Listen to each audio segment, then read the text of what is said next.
accidentally pressed record, but we're just gonna go with it, okay? And yes, I'm wearing the same thing as last episode because I am double recording, okay? And yes, I'm not in my work uniform.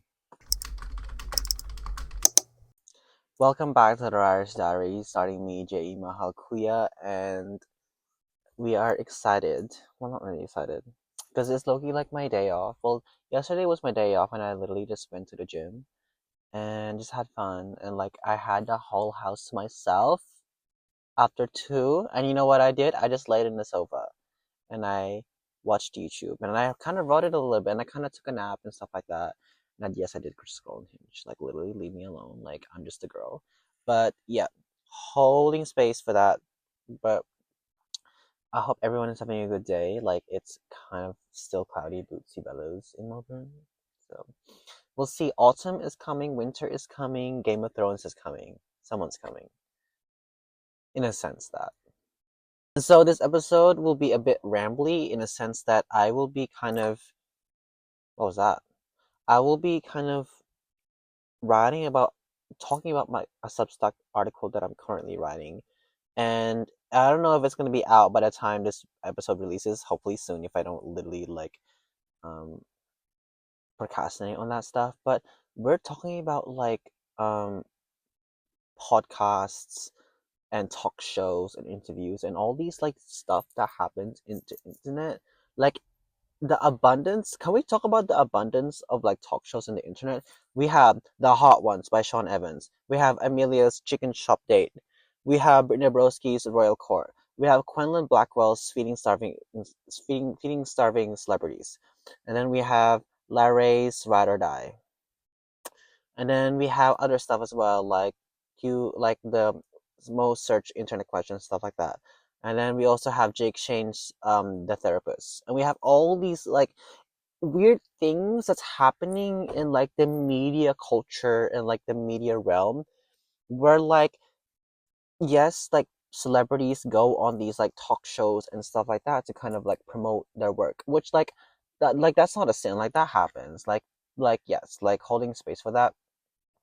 But there's also like not a lot of substance in that realm, but sometimes there is. So what you get is like this weird kind of like thing where they ask questions, where the interviewer asks questions, where Sean Evans or something like that, and then it's kind of like it doesn't go too deep into it, but it sort of does. So it's in that weird, like the latter abstraction, like it's kind of settles in that mid gray area, and like I don't know. And like to writers and like journalists and stuff like that as me, I'm not a journalist. I'm not trained as a journalist, but I've had teachers who have been journalists, and I have been taught ways and stuff in nonfiction writing and journalism and interview questions. So I think for me, as someone who's not like a fully trained journalist, but well, some of them are actually journalists. Like um, Amelia is a journalist. Like I'm pretty sure. Like the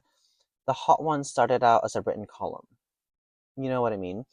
So I don't know. Like it's weird seeing this as a writer because like I understand the appeal. Like I understand the audience. The audience themselves are not really looking for like hard hitting questions. Maybe they are. Maybe they're looking. Maybe they are like hungry for that. As I said, that middle bit of the ladder of abstraction where there's some substance, but not a lot. And the audience just wants to see them kind of laugh a little bit with the interviewer and eat chicken and be awkward with Amelia, or laugh with Quenlin Blackwell, or like literally like cry from the spicy hot sauce chicken. I think it's just weird. Like I don't know. Something about it is just weird. But I also love it. Like I'm also one of the audiences. Like I love Colin Blackwell's feeding starving influencers, celebrities. It started out as influencers, and you can really see because the first episode of that series was literally Lil Nas X and Destin Conrad and Quenlin just fucking around in the kitchen, and you have this weird like pitch, right? Okay, wait, and you go from like Quenlin just like literally like filming in her kitchen to having this full on set, all right? Like there's culinary producers, there's creative director, there's camera people, there are Quinn's assistant Katie, and then you have like audio people and camera and stuff like that, and like it's a bust down production. Like it's a bust down production. Like in terms of the content creation, like this is like high end. And like there's the appeal, right? Where this is a talk show, but it's also a cooking show. But it's not like a typical cooking show because you have that edge of Quenlin's kind of funny humor. And she's also grew up in the internet and Vine Girl, so she relates with a lot of these peers and influencers, right? But in terms of like hard hitting questions or like journalism, it's slightly slop. It's a little slop, but like I don't expect that from Quinn. I don't think.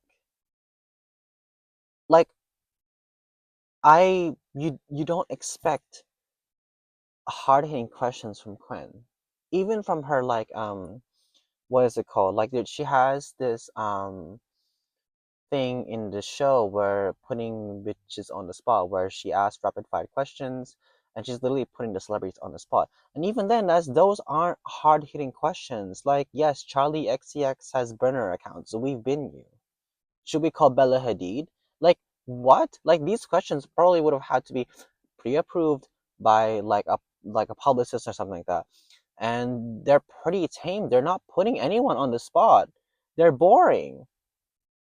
But I don't expect that. Like it's I don't know, like something it's a weird thing. Like I can't place it anywhere. Like in my head, like it's like I could compare it to Brittany Broski's Royal Court, but Brittany like has substance, a lot more substance when it comes to interviewing these celebrities. Like she's good at it. Like she's goes on red carpet and she like knows how to actually ask questions because she has an arts degree and she's taken probably journalism class and how to like actually ask proper people, like how to actually interview, right? So when you compare that to, I guess, feeding starving influencers, I think it focuses a lot more on being a show that's just pop culture. I think it extends Quinn's kind of lore and history and brand as an it girl as well, but you're not really there to like know the tea with Charlie XCX. Like you're kind of there to watch Charlie XCX and Vanilla Mace and all these celebrities kind of key with Quinn, and that's it. She's kind of like a stand-in as well. I don't know. I don't know. I really like wanna hone this down. I'm gonna read out a piece by Tobias Hess from the Substack newsletter Gen Zero, and it's titled "Why Are All Pop Star Interviews Like That?" And it talks about Jake Shane, and you probably know Jake Shane as a TikTok influencer or content creator who makes like weird like skits like POV like your Abraham Lincoln. But I just want to read out this kind of thing. Um, hang on, where is it?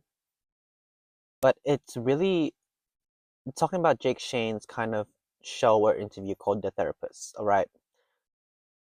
Part of Shane's appeal is that viewers perceive him as a proxy for themselves. His openness about his struggles with his mental health, sexuality, and dating makes him relatable to a young audience that is similarly plagued by uncertainty and doubt. But he's able to express these relatable sentiments while still being immensely socially and culturally within A-list culture. He's very close friends with Sofia Richie, son of Lionel, sister of Nicole, ex of Justin Bieber, and now wife of Elliot Grainage, CEO of Atlantic Music Group. I have no doubt that publicists are now genuinely eager to book talent on the show, but his path to success, open success, surely, at least partially, has its roots in his glizzy social milieu. He is thus able to scratch the ultimate itch for our parasocial culture, to be strikingly vulnerable and open about your struggles while still in proximity and beloved by our culture's coolest. And I don't know what it is. Like it's cool. And I don't know, like this his show, I'll read another piece. These are not so much interviews then, as they are love fests, or in their more therapeutic moments, cross confessionals, where Shane opens about his own problems, creating room for the celebrity to get real too.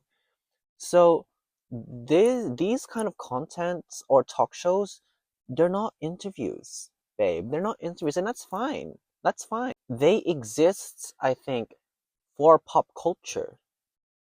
And they're not there for hard hitting questions. But I do at least want us to try a little bit more. Like try a little bit more. Like don't be shy, like put some more substance in your talk shows, please. Don't be shy. Talk some more.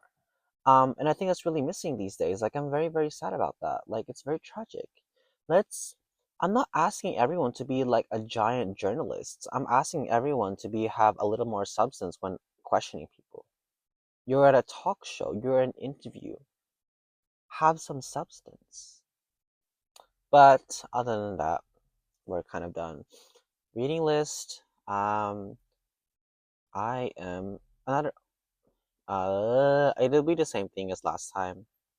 The First Impulse by Laurel, Fantauzzo, Emily Bronte's Wuthering Heights, and Vincent Virga's Gaywyck. Alright. And another reading list, girl, go outside. Go outside. Girl who is going to be okay. Okay, we're all going to be okay. Like, we're holding hands like this, like literally locked in. We are going to be okay. But thank you so much for listening to my podcast episode series. All my love, stuff, and all my things will be down in the description. And I will definitely see you in the next episode. Peace.